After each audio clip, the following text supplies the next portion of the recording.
হাই friend, Mrs P চেনেললৈ পুনৰ স্বাগতম জনাইছোঁ। আজি মই এটা নতুন ভিডিঅ' লৈ আহিছোঁ। আমৰ চৰবত কেনেকৈনো বহুদিনলৈ সংৰক্ষণ কৰিব ৰাখিব পাৰি, বলকচোন মোৰ ভিডিঅ'টোৰ মাজলৈ। হাই মাই ফ্ৰেণ্ড, আজি এটা মই নতুন ভিডিঅ' লৈ আহিছোঁ। আমৰ চৰবত ঘৰতে বনাই কেনেকৈ ছমাহ বা বছৰ দিনলৈ ঘৰতে ষ্টক কৰি ৰাখিব পাৰে আৰু ইয়াৰ পৰা আমি কেনেকৈ লাভৱান হওঁ সেই বিষয়ে ভিডিঅ'টোত দেখুৱাম। এনেকৈ বেছি পৰিমাণত চৰবতবোৰ বনাই ঘৰৰ পৰাই আমি স্বাৱলম্বী হ'ব পাৰোঁ। আপোনালোকেও এনেকৈ ঘৰতে বনাবলৈ ট্ৰাই কৰি চাবচোন। ঘৰলৈ আলহী আহিলেও এনেকৈ আমি চাহৰ সলনি এগিলাচ চৰবত এনেকৈ দিব পাৰোঁ। বলকচোন ভিডিঅ'টো আৰম্ভ কৰোঁ। এতিয়া আম এনেকৈ কেইটামান লৈ লৈছোঁ। এইকেইটা ঘৰৰে আম হয়, মই পাৰি পকিবলৈ দিছিলোঁ। দেখিছেনে ইমান ডাঙৰ ডাঙৰ আমবোৰ, এয়া গোটেইখিনি পকিছে। এতিয়া মই এয়া ভালদৰে ধুই ল'ম। এনেকৈ বাকলিখিনি গুচাই লৈছোঁ। দেখিছেনে ইমান ধুনীয়াকৈ বাকলিবোৰ এৰি গৈছে।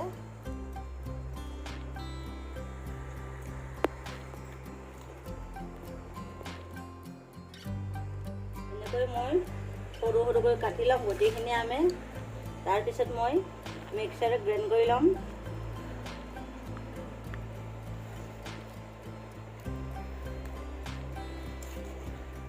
মই কাটি থোৱা আমখিনি এতিয়া গ্ৰাইণ্ড কৰি ল'ম। আজি মই বনাম আমৰ চৰবত। এতিয়া এইখিনি মই সৰু সৰু কাটি লৈছিলোঁ, এইখিনি অলপ অলপকৈ গ্ৰাইণ্ড কৰি ল'ম। এইখিনি মই অলপ অলপ পানী দি লৈছোঁ। এতিয়া মই এইখিনি গ্ৰাইণ্ড কৰি ল'ম।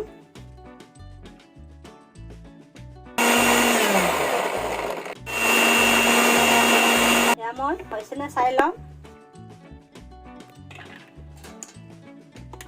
এইদৰে ধুনীয়াকৈ হৈ গৈছে।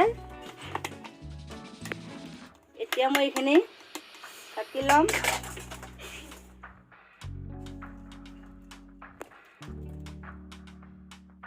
এনেকৈ গোটেইখিনি আম মই গ্ৰাইণ্ড কৰি ল'ম।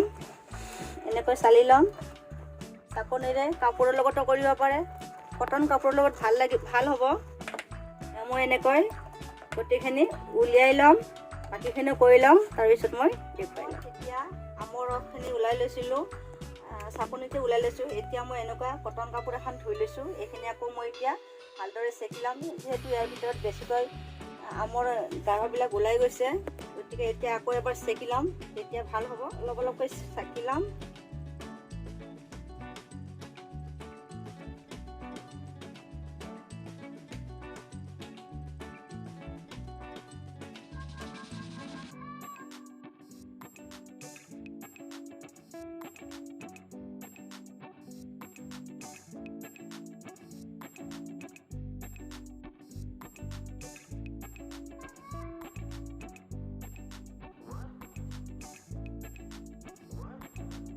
মই 250 গ্ৰামৰ গিলাচ হয়, চিচা গিলাচ। এতিয়া মই আমৰ ৰসখিনি উলিয়াই ইয়াত জুখি লওঁ কিমান হৈছে।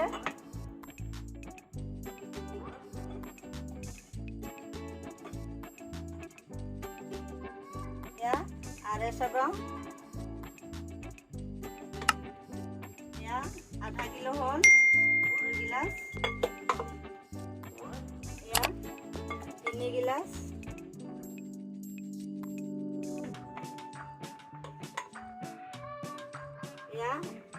গিলাচ সম্পূৰ্ণ 1 কিলো আমৰ ৰস আছে। এতিয়া আমৰ চৰবতখিনি ঢালিবলৈ মই চেনিৰ পানীখিনি তৈয়াৰ কৰি লওঁ। এতিয়া মই 1 লিটাৰ পানী দিছোঁ। 1 লিটাৰ পানীত 1.5 কিলো চেনি লাগিব। যিহেতু মোৰ আমৰ জুচ 1 লিটাৰ আছে, 1 লিটাৰ আমৰ জুচত 1.5 কিলো চেনি লাগে। এতিয়া মই ইয়াত চেনিখিনি ঢালি দিম আৰু ইয়াত সম্পূৰ্ণ 1 কিলো চেনি ঢালি দিছোঁ। এতিয়া মই চেনি পানীখিনি এনেকৈ উতলাই আছোঁ। সম্পূৰ্ণ চেনিখিনি মিহলি হৈ গ'লে ইয়াত মই চাইট্ৰিক এচিড মিহলাই দিম। চেনিখিনি লাহে লাহে গলি আছে, লৰাই থাকিব লাগে, নহ'লে লাগি যাব পাৰে। এয়া চাইট্ৰিক এচিড হয়। ইয়াত মই 1 লিটাৰ পানীত এনেকুৱা 4 চামুচেৰে 6 চামুচ ব্যৱহাৰ কৰিম। এয়া চেনিখিনি মিহলি হৈ গৈছে। এতিয়া মই চাইট্ৰিক এচিডখিনি ইয়াত দিম। এনেকুৱা চামুচেৰে 4 চামুচ 6 চামুচ দিম। খাদ্যত চাইট্ৰিক এচিড ব্যৱহাৰ কৰিলে খাদ্যত অলপ টেঙাচোৱা সোৱাদ আনে আৰু খাট্টা মিঠা ফ্লেভাৰ আনে। ইয়াৰ পৰিৱৰ্তে আপোনালোকে নেমু ব্যৱহাৰ কৰিব পাৰে। এইখিনি ভালদৰে লৰাই ল'ম। গোটেইখিনি মিহলি হৈ যোৱালৈকে এনেকৈ লৰাই থাকিব লাগে অলপ টাইম। এতিয়া এইখিনি মই লাহে লাহে ভালদৰে হেতাৰে এনেকৈ লৰাই আছোঁ। এয়া মিহলি হৈ গৈ আছে আৰু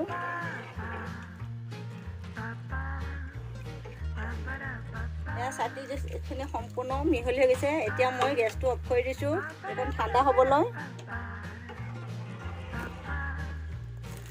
এয়া KMS পাউডাৰ হয়। এয়া মই আধা চামুচ লৈছোঁ। এয়া এইখিনি পানীৰ লগত গুলি ল'ম। অকণমান পানী দিম, বেছি নিদিওঁ। 1 চামুচে দিছোঁ আৰু 2 চামুচ দিছোঁ। এইখিনি মই ভালদৰে মিহলাই লৈছোঁ। KMS পাউডাৰটো দিলে বহুদিনলৈ বস্তুখিনি ভালে থাকে।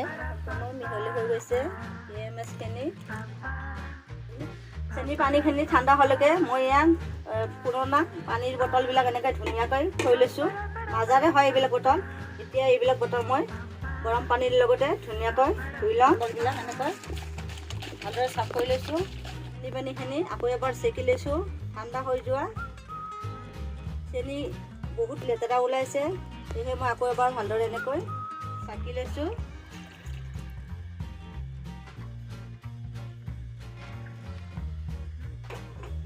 গাৰবোৰ ওলাইছে। মোৰ চেনি পানীখিনি সম্পূৰ্ণ ঠাণ্ডা হৈ গৈছে। এতিয়া মই আমৰ ৰসখিনিৰ লগত একেলগে মিলাই লওঁ। যিহেতু মোৰ পাত্ৰকেইটা সৰু আছে, দুভাগ কৰি ল'ম। পানী যিমান আমৰ ৰস সিমান ল'ম। এয়া মই চেনি পানীখিনি উলিয়াই লৈছোঁ। এয়া 1 গিলাচ, এয়া 2 কাপ, অৰ্থাৎ আধা কিলো হ'ল। এয়া 3 কাপ পানী লোৱা হৈ গ'ল। ইয়াত এভাগ, এয়া মই পানীখিনি দুভাগ কৰি লৈছোঁ। যিহেতু মোৰ বাচনখিনি সৰু, ইয়াত 3 কাপ পানী আছে, ইয়াত 3 কাপ পানী আছে এইটোৰে। এতিয়া মই আমখিনি সমানে ভাগ কৰি ল'ম। এয়া 1 কাপ, এয়া 2 কাপ, এয়া 1 কাপ, এয়া 2 কাপ, এয়া 3 কাপ, এয়া 3 কাপ।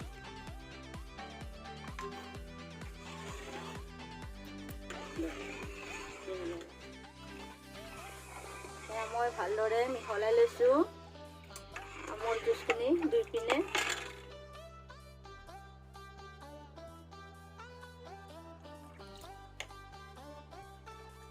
মোৰ সম্পূৰ্ণ মিহলি হৈ গ'ল। এতিয়া মই তেতিয়া পানীত মিহলাই থৈছিলোঁ KMS পাউডাৰখিনি। ইয়াত পানীত 6 চামুচ আছিল, ইয়াত 3 ফালে দিলোঁ। 1 চামুচ, 2 চামুচ, 1 চামুচ, 2 চামুচ, 3 চামুচ আৰু এয়া 3 চামুচ দি পিনে সমানে মিহলাইছোঁ। এতিয়া মই ভালদৰে এনেকৈ মিহলাই লৈছোঁ।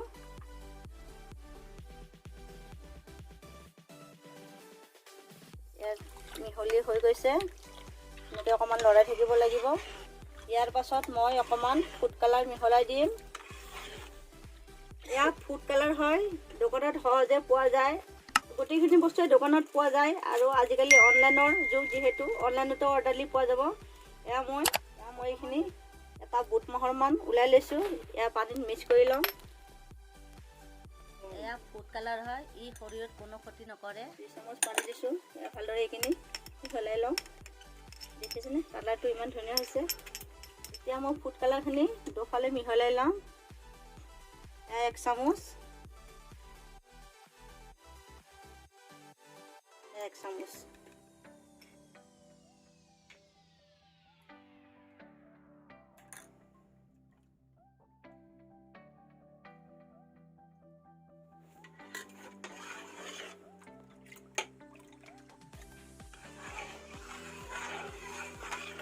আমৰ জুচখিনি ভালদৰে এনেকৈ মিহলাই লৈছোঁ কালাৰৰ সৈতে।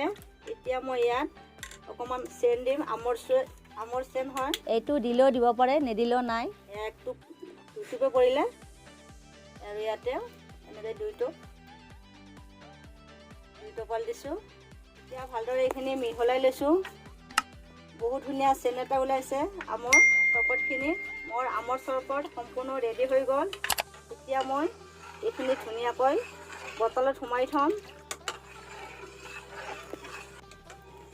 উঠনি বটলখিনি মই ধুই থৈ দিছিলোঁ, এতিয়া তাত মই সোমাই থ'ম। এতিয়া মই ভালদৰে বটলখিনি গৰম পানীৰে ধুই লৈছিলোঁ। এতিয়া এইখিনি মই ইয়াতে ভৰাই ৰাখিম।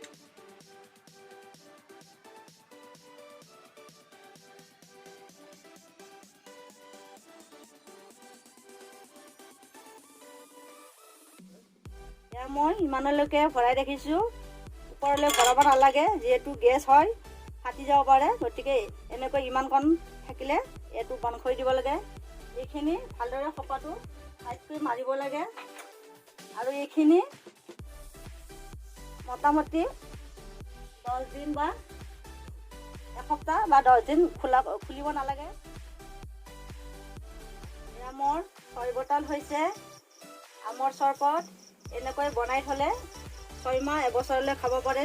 ষ্টক কৰি যেতিয়া আম নাথাকে তেতিয়া এয়া চৰবত ধুনীয়াকৈ খাব পাৰে। এনেকৈ সংগ্ৰহ কৰি আপোনালোকৰ ঘৰতে ৰাখিব পাৰে। মই আজি খপাটো টাইটকৈ মাৰিছোঁ। এই 10 দিনমান খুলিব নালাগে, এসপ্তাহ 10 দিন। তাৰপাছত যেতিয়াই খুলিব এসপ্তাহত এটা বটল খাই শেষ কৰিব লাগে। এনেকৈ আপোনালোকে খাব, পানীৰ লগত মিহলাই খাব। আপোনালোকে যদি লগে লগে ইয়াক খাব বিচাৰে তেনেহ'লে KMS পাউডাৰটো দিব নালাগে, তেতিয়া লগে লগে খাব পাৰে। সেইটো দিলে 10 দিনলৈ খাব নোৱাৰে, কিন্তু ইয়াক বহু দিনলৈ ষ্ট'ৰ কৰি ৰাখিব পাৰে। এনেকৈ 10 দিনৰ পিছত আমৰ চৰবতৰ বটলটো খুলি দেখুৱাইছোঁ। অকণমান চৰবত লৈ পানী এগিলাচ মিহলাই ল'ব পাৰে। আপোনালোকে যদি বেছিকৈ চেনি খাই ভাল পায় তেনেহ'লে 1 চামুচ চেনি ইয়াত বেছিকৈ ল'ব পাৰে। আমি এনেকৈ ঘৰতে ষ্ট'ৰ কৰি 6 মাহ বা এবছৰলৈ ৰাখিব পাৰোঁ।